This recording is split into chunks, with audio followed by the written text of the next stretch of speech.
കരളിലൊരുത്സവമേളം പിന്നെ തരളിതമായൊരു ഭാവം. കരളിലൊരുത്സവമേളം പിന്നെ തരളിതമായൊരു ഭാവം. പുളകിതയായവൾ പൂത്തുലയുന്നത് ഹൃദയമറിഞ്ഞതുപോലെ, അവളുടെ ഹൃദയമറിഞ്ഞതുപോലെ. കരളിലൊരുത്സവമേളം പിന്നെ തരളിതമായൊരു ഭാവം.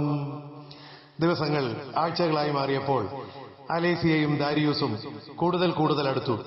അവർ ഒരുമിച്ച് ഗ്രാമപ്രദേശങ്ങൾ സന്ദർശിച്ചു, കൈകോർത്ത് നടന്നു.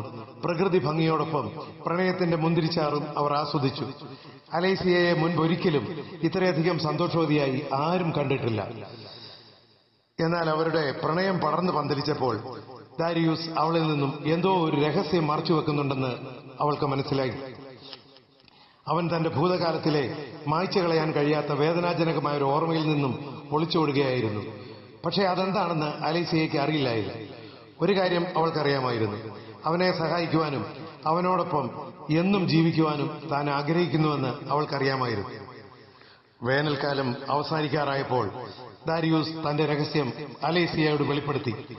ദാരുണമായ ഒരു അപകടത്തിൽ അവന് അവന്റെ കുടുംബം നഷ്ടപ്പെട്ടു. അന്നുമുതൽ വേദനയിൽ നീറുകയായിരുന്നു എന്നവൻ പറയുന്നത് ശ്രദ്ധാപൂർവം കേട്ടുകൊണ്ട് താൻ സ്നേഹിക്കുന്ന പുരുഷനു വേണ്ടി ഹൃദയം നുറുങ്ങുന്ന വേദനയോടെ അവളിരുന്നു. സ്വർഗമാണെങ്കിലും നിന്റെ കൂടെ, സ്വപ്നമാണെങ്കിലും നിന്റെ കൂടെ, സ്വർഗമാണെങ്കിലും നിന്റെ കൂടെ, സ്വപ്നമാണെങ്കിലും നിന്റെ കൂടെ, പട്ടണമാകിലും നിന്റെ കൂടെ, പട്ടിണിയാകിലും നിന്റെ കൂടെ. ഇതായിരുന്നു സ്നേഹനിധിയായ ആ യുവതിയുടെ തീരുമാനം.